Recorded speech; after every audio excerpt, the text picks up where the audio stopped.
Ce qu'il faut naturellement dire, alors là je soulignerai tout de suite que pour moi Schweitzer c'est un des grands mystiques qui s'inscrit dans les grands hommes qui ont pratiqué l'imitation de Jésus-Christ.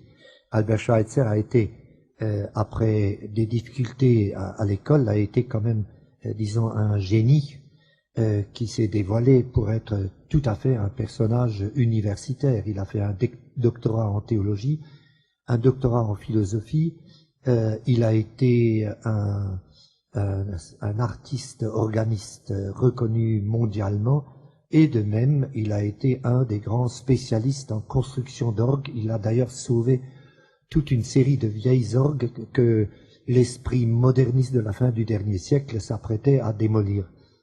Et alors, donc c'est un esprit tout à fait complet. Oui, mais pour finir ce que je viens de dire, c'est que à l'âge de 21 ans déjà, il décide, quand j'aurai 30 ans, j'arrêterai toute cette vie un peu artificielle qu'est la vie universitaire et je consacrerai ma vie aux plus pauvres. Et si vous lisez l'Évangile selon Luc, vous verrez que dans l'Évangile de Luc, on nous dit Jésus avait à peu près 30 ans quand il a commencé son ministère public. C'est là que j'essaye de montrer à tous mes visiteurs là-bas qu'il y a chez lui une recherche d'imitation de Jésus.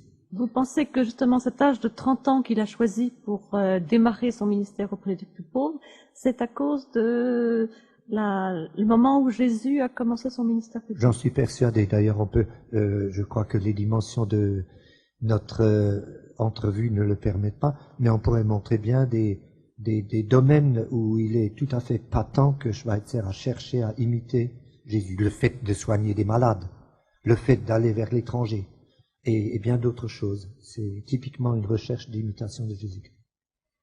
Et le terme qui vous est venu à l'esprit en premier pour parler d'Albert Schweitzer, c'est le terme de mystique.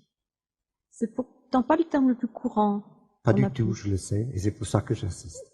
On parle très souvent, on parle de Schweitzer comme essentiellement d'un homme libéral. D'ailleurs, toute la révérence que je dois à l'ancienne société d'émission évangélique de Paris, il faut quand même dire qu'elle a énormément hésité à accepter Schweitzer dans ses rangs, tout juste à cause de sa théologie soi-disant libérale. Mais ce n'était pas du tout une théologie destructrice, c'est une théologie de recherche passionnée de l'authentique Jésus, en dehors de la subjectivité des évangélistes, et surtout des doctrines chrétiennes.